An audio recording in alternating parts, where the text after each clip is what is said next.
The X-Zone Radio Show with Rob McConnell is largely an opinion talk show. All opinions, comments, or statements of fact expressed by Rob McConnell's guests are strictly their own and are not to be construed as those of the X-Zone Radio Show or endorsed in any manner by Rob McConnell, Relmar McConnell Media Company, the X-Zone Broadcast Network, its affiliated networks, stations, employees, or advertisers.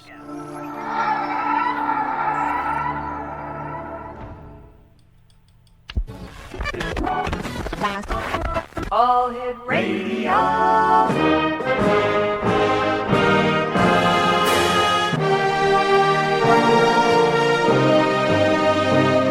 Welcome to the X-Zone, a place where fact is fiction and fiction is reality.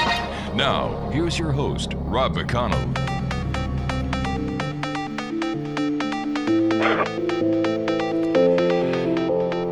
And welcome back, everyone. This is the X-Zone. I am Rob McConnell. We're coming to you from our broadcast center in Hamilton, Ontario, Canada, on the Mutual Broadcast Network, TalkStar Radio Network, X-Zone Broadcast Network, and the all-new IPBN Radio Network. If you'd like to send me an email, xzone at xzoneradiotv.com on all social media sites, X-Zone Radio TV. And you can visit our website, www.xzoneradio.com.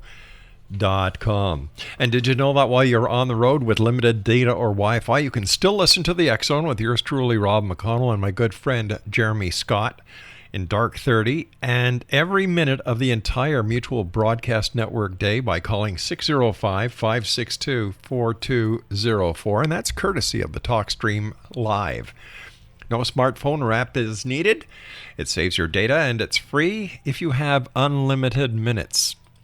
All you have to do is once again call 605-562-4204 to listen on any phone, anytime, and anywhere. My guest this hour, X-Zone Nation, is going to be talking about a number of topics. Now, as a child, Pamela RIVETTE, who is our guest, had a scary experience with a Ouija board. Several different angelic experiences, a couple of which were life-saving. Basically, she became a psychic medium during her daily life, and her life is all about the paranormal, experiences, and spiritual. She has even channeled Archangel Michael one time, and then asked him not to do it again because his energy wiped her out. He and I still talk all the time, as does she also communicate with Archangel Gabriel, Raphael, and Anel. As a matter of fact, Michael and Raphael came together through automatic writing and gave her an emotional, mental, spiritual healing program almost 7 years ago that works when done correctly. Joining me now to talk about this and much more is my guest, Pamela RIVETTE. And Pamela, welcome to the X-Zone. Thank you, Rob. Pamela, what was... I'm sorry, dear? I said it's nice to meet you. Oh, it's nice talking to you, too, as well. What was it like when Archangel Michael, the warrior, the protector, the greatest of all archangels, came to you? What were you doing, and how did it affect you? Well, believe it or not, it was through a chat-based program for one of the companies I was working for. A lady asked me 2 questions. One was about her boyfriend, and the other was about her life and where it was supposed to be going on a spiritual road. And I remember answering her question about her boyfriend, and then I blacked out.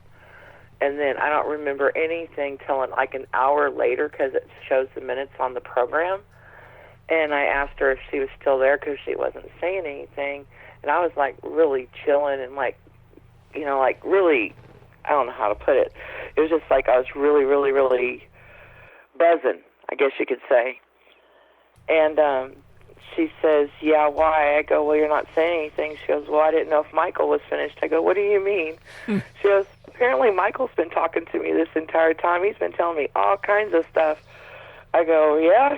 She goes, yeah. Well, later on I read back through it. This was quite a few years ago. But I couldn't do it right off the bat because as soon as I got off the chat program with her, I had to go to sleep.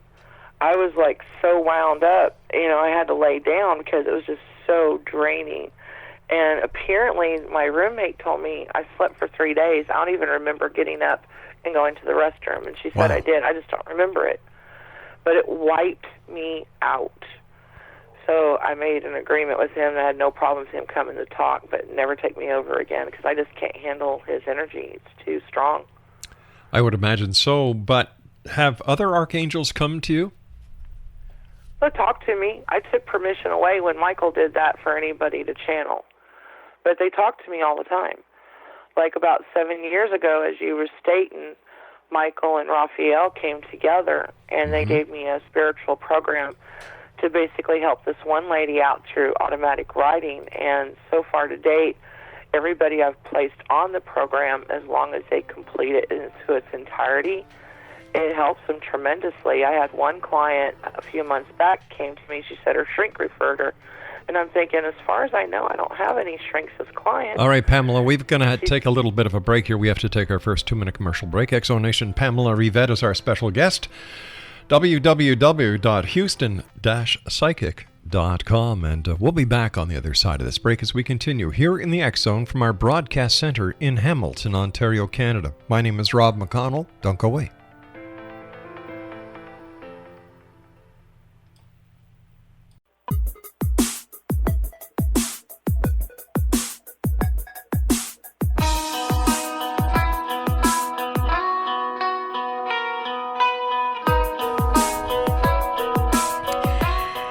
Nation, my guest this hour is Pamela RIVETTE, and she was named CBS Talk. She was named as top 5 psychics in Houston by CBS Sports Talk Radio. And tell me, how did that happen that a sports radio network would, name a psychic as one of the top 5? Was that because you're pretty good with sporting events?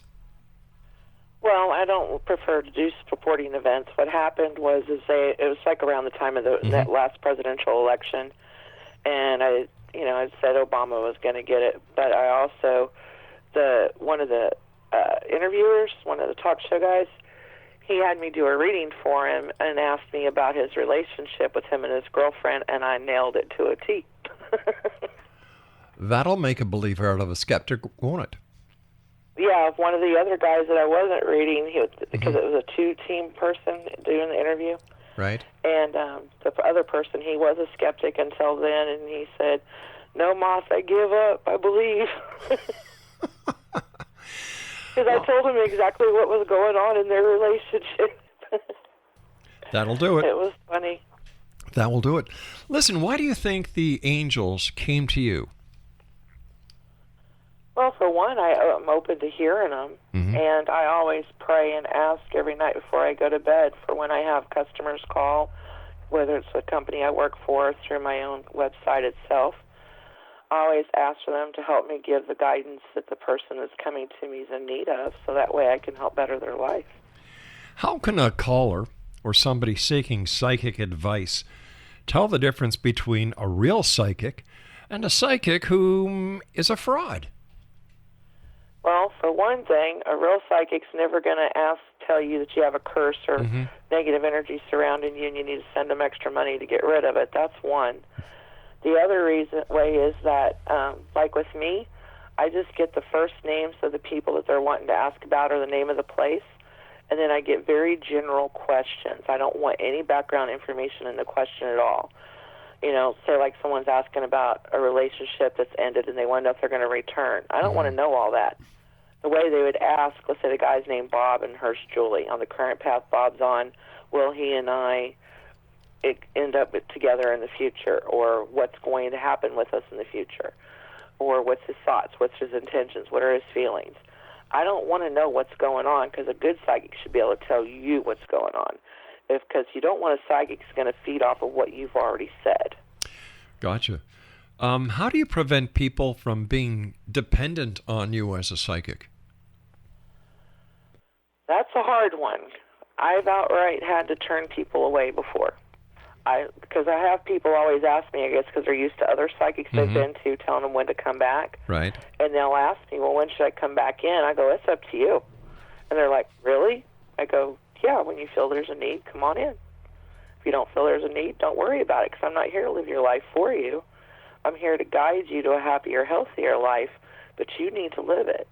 Just like with the guides and the guardians, sometimes they're really detailed in their answers. Other times they can be very invasive and cryptic, kind of like just like a little short couple word message. Right. And that's it. But what they say happens. You know what I mean? Mm-hmm. But they're not going to give the whole detail, because you've got to live through it so you can learn the lesson you're meant to learn. Because when we're spiritually in level 6, which I've been told it's called the guff by the spirits that have been in there, we as spirits, when we get to the guff, we can make one of 3 choices. We can either go to heaven and rest for a while, go to heaven and rest permanently, or we can immediately jump back down and learn more lessons. Well, if we choose to do that, we choose what lessons we're going to learn, and then we choose our parents that's going to best set us up to learn those lessons, and then we're reborn, which is kind of like a soul pack situation. That's why sometimes there's some questions that cannot be answered, because once you know the future, you can change the future.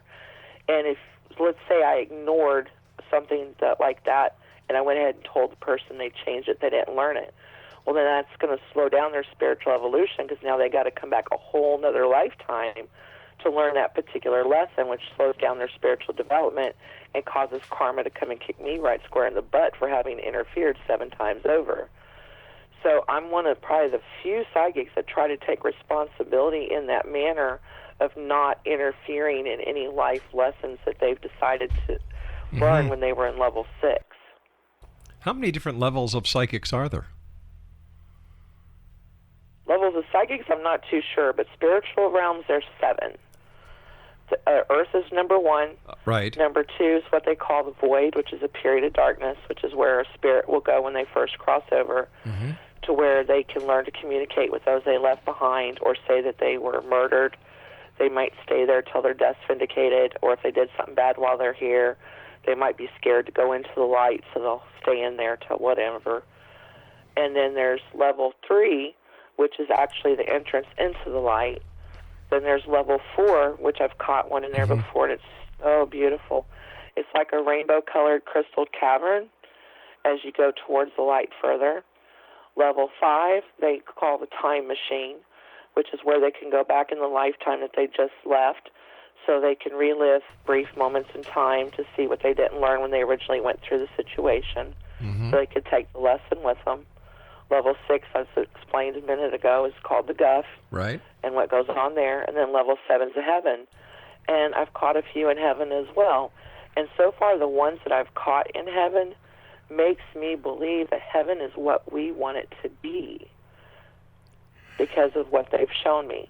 It's always like their happy place, but you'll still see the misty type stuff coming up off the floor or the water or wherever there it is that their happy place is. And this one lady, I did a mediumship reading for her, and the place I described after her grandmother told me that she was in heaven, and I described exactly what I saw.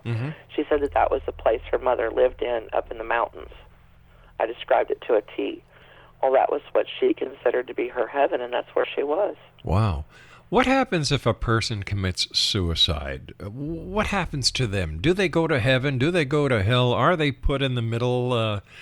There's so much controversy on this fact. Based on what you know through your own experiences, what happens? Well, for the longest time, I actually believed, as the Bible stated, we're condemned to hell for all eternity. But then I started doing the mediumship part of what it is that I do, and actually came across people, spirits who had killed themselves.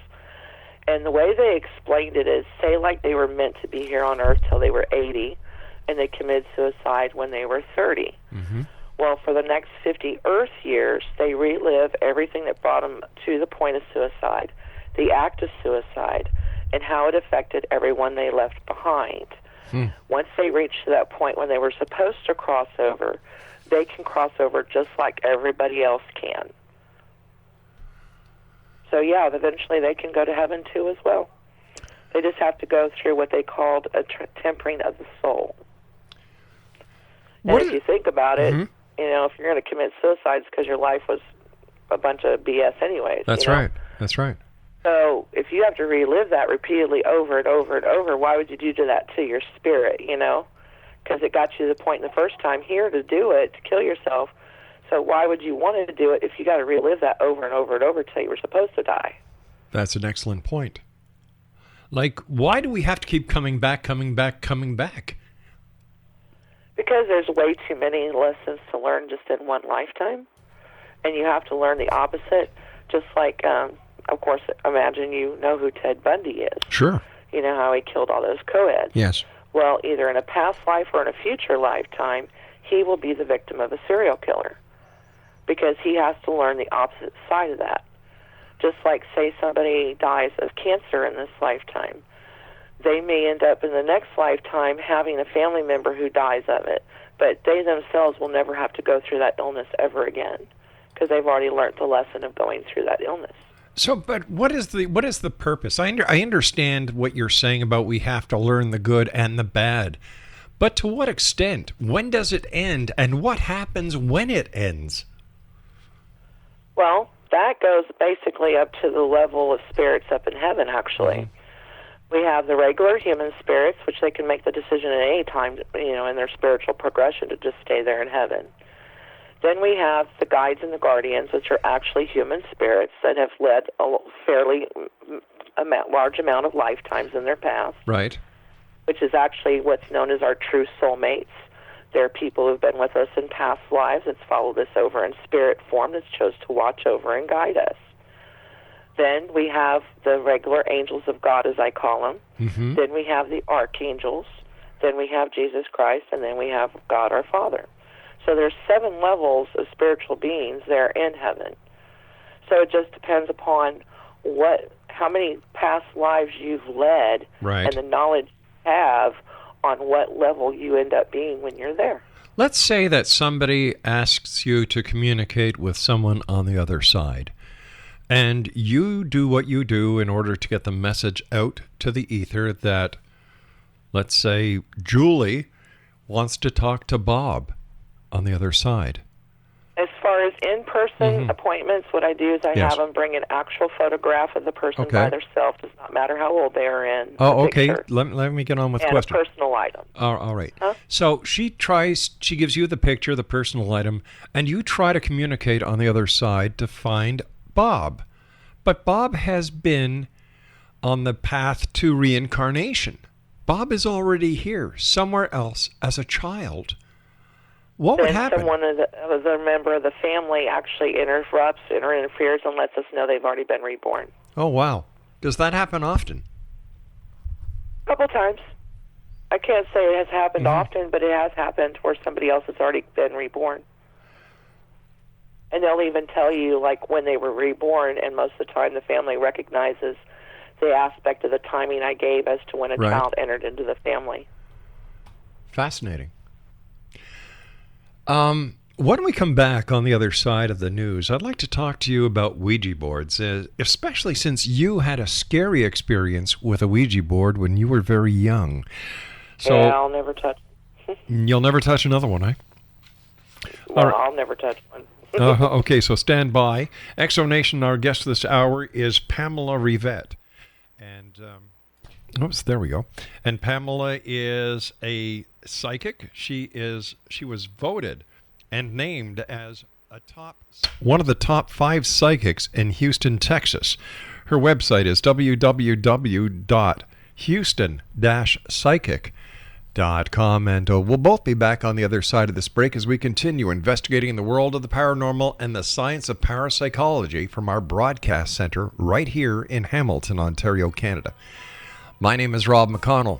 The website, www.xzoneradio.com. Don't go away.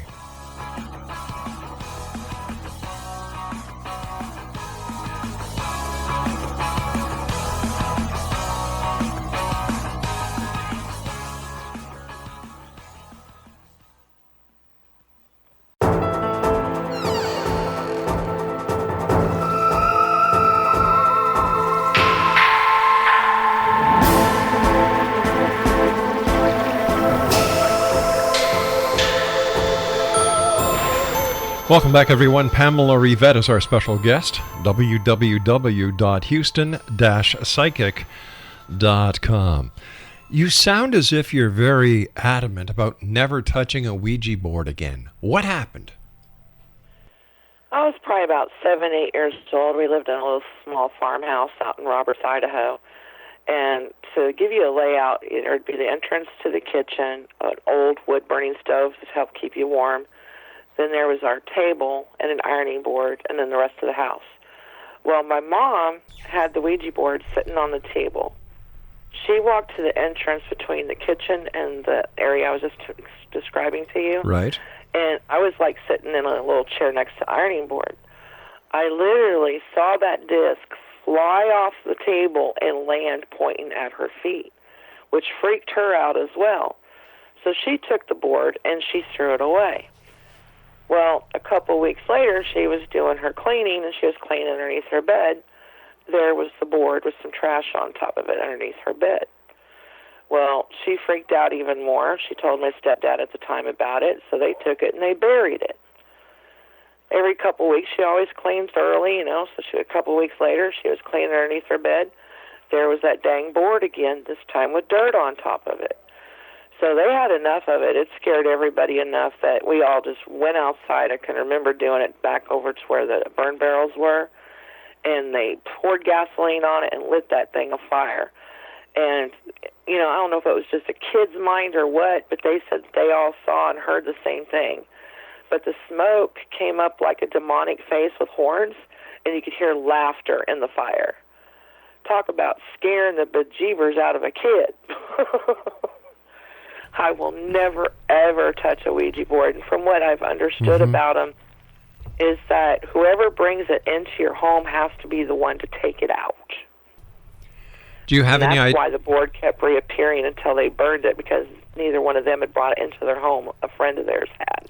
So is the best thing to do if there are any moms or dads listening tonight who find a Ouija board? Ouija boards are not a toy. Ouija boards are not a toy. There's other ways you can connect with somebody who's deceased without having to get involved with an Ouija board. And the way you do that is you get a clear glass bowl or a clear coffee cup, fill it up with water, put like 1 ice cube in it, let it cool up, let it melt. While it's melting, get you like some of those 1 to 2 inch white votive candles, light it, let the wax build. And then when you got enough wax built up and the ice is melted, you'll hold the candle steady over the bowl or the cup of water. You focus on a yes or no question that you're wanting to ask whichever spirit you're trying to talk to. And you'll slowly drip, not drizzle, but you'll slowly drip that wax into the water. And the wax will actually form a Y for a yes or an N for a no. Granted, their printing in cursive is not all that great, but you can definitely tell a Y from a no, an N for a no. And you'll know when the answer's complete, because instead of the wax moving anymore, it'll just start dripping in the same spot, and that's how you read candle wax. Wow.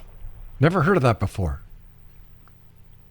How do you know? It's a lot safer than using a Ouija board. Okay, so let's say that moms and dads out there find a Ouija board. Should they just burn it? They need to find out, first of all, who brought it into their home. If they can find who brought it into their home, they need to have that person come and remove it from their home, and then let the other person deal with it. Other than that, if they are not sure who brought it in or can't find out who brought it in, yes, they need to burn it. It's the only way to destroy it. How does the Ouija board work? I know I know that there's a planchette. You ask questions, and there's letters of the alphabet. There's numbers. All I can tell you is what my mom taught me about it, and what little I've already told you. Right. My mom told me that later on that she had discovered supposedly that Ouija was another name for Satan. Supposedly. So anything that would come through a Ouija board most likely isn't who you think you're trying to connect to. They're just little imps or demons or devils that's trying to get you to mess up your life, basically, and play chaos with your life. Why do you think people need to know the future? All right. Why do you think that people call you and want to know their future? Well, like I try to tell people, I don't necessarily foretell their future. I tell them the most likely outcome at the time they ask their question, once they know the future, they can change the future, Sure. which is a good thing. Because if they don't like an outcome, they can always ask what their best course of action and spiritual guidance is in changing it to a better outcome for the greater good of them, people involved, or the situation in its entirety itself. And then we can look to see what we can do to change it. But the reason why I feel like people come to psychics is because they're desperate. Their life sucks, or they're depressed, or something else, and they're wanting answers. They're wanting to know when it's going to get better and so forth, so they can have some guidance in the situation so they don't give up. The fact that you had 2 near-death experiences between the age of 18 months and 2 years of age, do you think that these 2 experiences opened up a part of you that allows you to do the psychic work you do today? I think so, because of the fact that my mom noticed my abilities as soon as I started talking plain enough, and I kept mentioning names of people that there's no way I would have known because they died way before I was even born. And she sat me down on her lap one time with a photo album of the people inside of it that I was talking about, and without saying anything to me, I was pointing them out, saying what their names were. So my mom noticed it that way. And then when I reached around 6 years of age, where she thought I was able to comprehend enough, she started teaching me and training me with a regular deck of playing cards. And then it just went from there. And then as I got older, I read books on it, went during school at the library and stuff like that. Plus, she was a practicing Wicca at that point in time, so I learned that side of it. And then I got to where I got scared away from all of it at one point because of something bad that happened that I warned her of, and she didn't listen, and I felt like it was my fault and this and that. So I walked away from all this for a little bit. And then I met somebody in my early to mid-20s that told me about myself from the time I grew up, and I'm like, how do you know this? And he told me, well, you still have this ability. You need to work with it again because you can help a lot of people. So that's when I got back into it again, mastered the tarot. As far as I know, I'm not absolutely sure, but as far as I know, I'm the only tarot reader that can give the exact percentage of accuracy of the reading coming to pass at the time the question is asked, all the hidden messages that it says, what the reading says itself, plus anything I intuitively get off of it as well. If you're sitting down and communicating with the other side, all right, and this, I would imagine, are spirits who are in a totally different dimension, totally different realm than us. Why do some spirits stay behind and become ghosts and if you'll excuse the expression, haunt places? Okay. From what I can tell, the ones that decide to do like ghostly activity and haunt places, those are the ones that get caught in what we call the tween world, kind of like an in-between Earth and level 1. It's called the tween world, at least that's the way they called it to me. Okay. And what it is, most of them are people that haven't even realized they died, or they haven't given up on life yet, and they're wanting to stay close to Earth and try to redo stuff or whatever have you. And they don't realize a lot of times they're dead, or they're ignoring the fact that they're dead. How could they not know they're dead? Let's say, like for an instance, this one guy I had to help cross over. He was hit from behind while he was on his bicycle riding down the road off of one of the streets over here in my local town. This was about 7 years ago. He had to have help crossed over because he didn't realize he was dead. He kept trying to still interact with his wife and children, and he kept getting frustrated because of the fact that they weren't paying attention and listening to him. So he was still trying to interact like nothing had ever happened. So they had all kinds of weird stuff going on in their house. Okay, so can we say that these spirits are intelligent spirits, or that when they become spirits like this, that all... Wait a sec, how can I phrase this? That I think this will answer your question. Okay. We are not bodies with spirits. We're spirits with bodies. Okay. I can buy that. But what I'm getting at is, if this gentleman that you helped cross over, was getting frustrated because his wife and his family weren't communicating with him, Didn't he find it funny that he didn't have to eat anymore? He didn't have to change his clothes anymore? That everyone in the world was... He didn't notice all that. How can we say they there's... don't notice that. Then how can we... It's kind of like they're caught in a loop. Oh, okay, I understand that. So how can we attribute any intelligence whatsoever to a ghost like that? Well, they were humans. They're human spirit. So humans have some form of intelligence. Yeah, but it's just that they're stuck. It's kind of like It's kind of like when somebody goes through a traumatic situation. Let's say somebody died in someone's arms when they were like 15, 16 years old. Yes. And they're still progressing and growing up throughout life and learning stuff, but mentally or emotionally, they're still stuck at that age. Okay. Does that make some sense? Not really. Well, yes and no. Yes and no. Because once again, the question is, if a person has been a ghost for years, and I've talked to many people who go to Gettysburg and to other parts of the world where horrific things have happened to people. Horrific things that should never happen to people. Like the death of a person at the hands of another person in my books is the worst thing that can happen and the worst thing anyone can do, whether in wartime or peacetime. Right.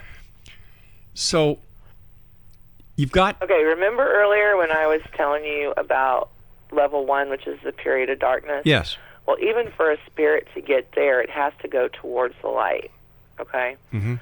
And remember, too, like I said, if a spirit has a fear of something that it did wrong out of something it was learned while it was here. Right. Like in the Bible, it says if we do certain things, we can't go to heaven and stuff like that. So if they have a fear of being judged, they're not going to go towards the light at all, period.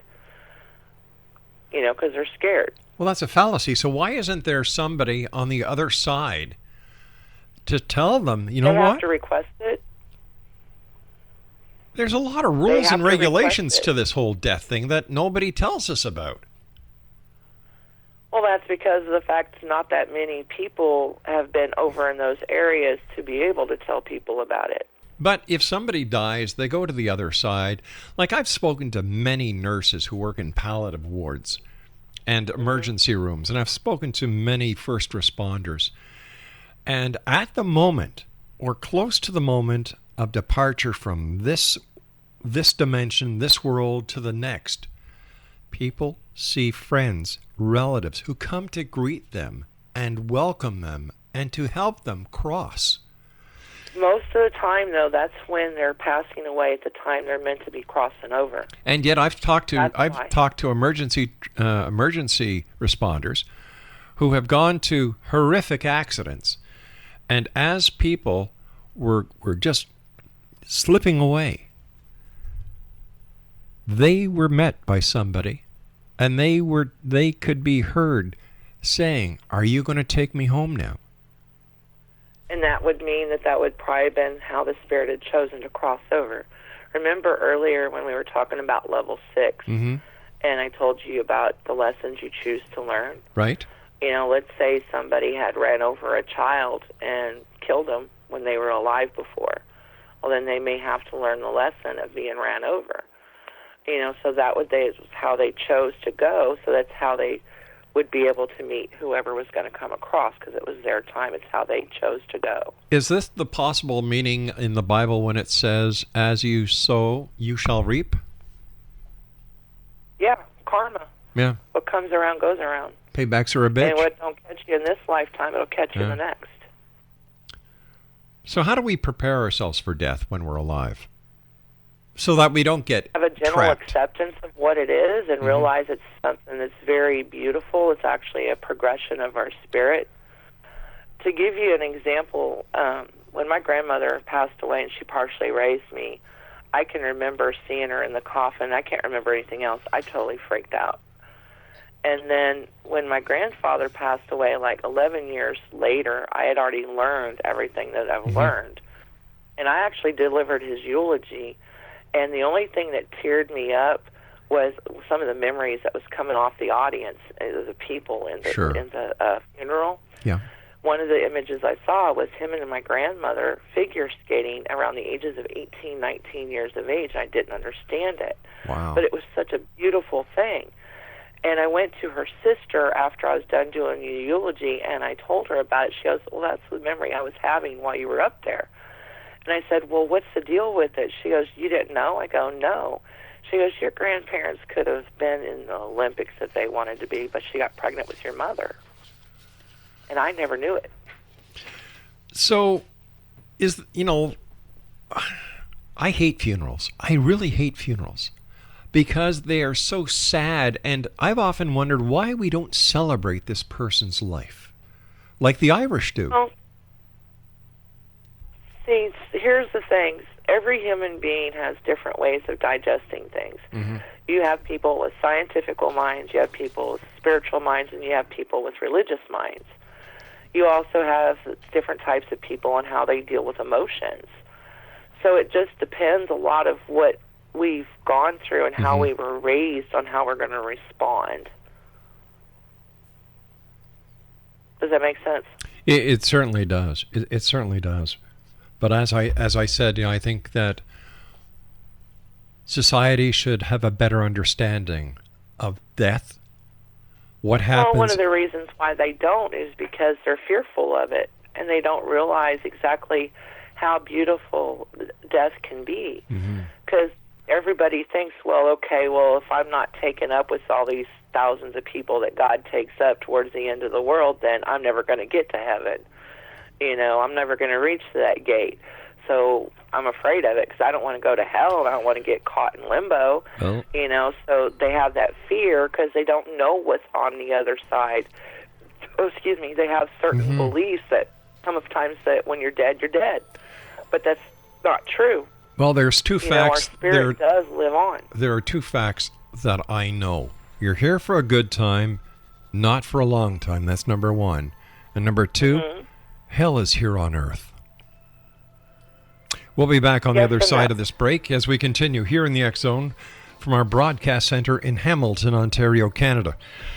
My name is Rob McConnell. I'll be back on the other side as we wrap up this hour. Don't go away.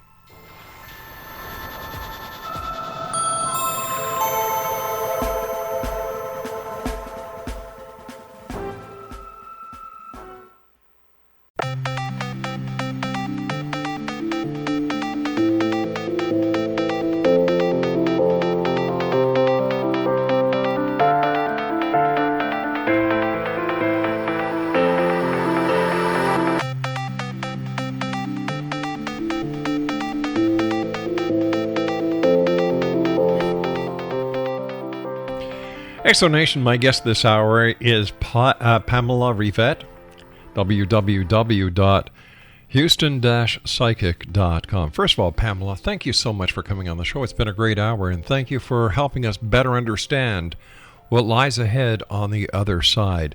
But as we were going to the break, I said hell is here on earth, and you said yes and no. Well, what I mean by that is earth is what we make of it. It can be heaven or it can be hell. And I don't necessarily study the lower realms just because of the fact I don't want to have nothing to do with it, period, especially after the Ouija board situation. But the way the angels have told me is there's also 7 going down. You have the 7 going up towards heaven, and you have the 7 going down. And earth is number 1 for both levels. So, yes, you're right. No, you're right. Not right. Okay. You're right, but you're wrong. All right, listen, we've got about 3 minutes left before we have to say so long for tonight. But I'd love to have you back in the future.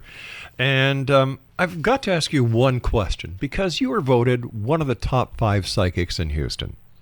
Are you ready for my question? Sure. Who's going to win the presidential election? Well, here's the thing with that one. Like I was told them with the other election itself. I myself feel that Trump should win. But as you know, stuff can change. Yes. And I feel if he doesn't win, the only reason why he doesn't win is going to be because of the media. You know what? I agree with you. I agree with you, and I'm not a psychic. But it makes total sense because it seems the media is against him because he's not one of the good old boys. And what he's actually done, he has shown the American people that the system does work. They just have to be persistent to follow it. Follow the dreams. Follow what your heart wants you to do. And don't take no for an answer. Well, the reason why I love Trump is because he speaks his mind. He's no hold barred, and he takes no prisoners. That's right. And you see, that's why the media doesn't like him. Because that's why I love him. You know, and I really think that America does need a businessman in office right now to get us out of all this national debt. Well, isn't the United States of America and every other country basically a business? Yep. Exactly. You know, so who else better to run the United States of America, like you said, at this time to get things going again? And it's also time for somebody to actually be honest with us about what's going on in office rather than instead of hiding behind shirt tails of the rest of the government. Isn't that true? Isn't that true? And I really do feel that the American people, that's what they want. Mm-hmm.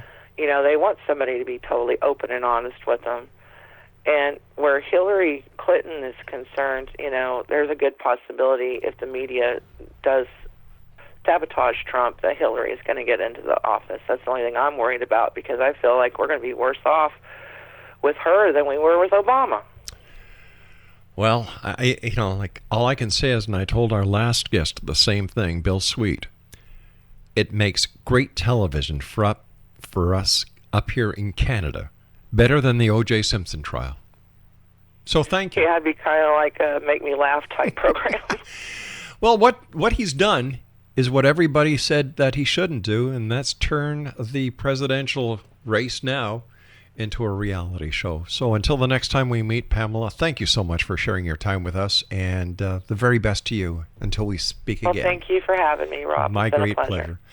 Exonation, if you'd like to find out more about Pamela, visit her online at www.houston-psychic.com.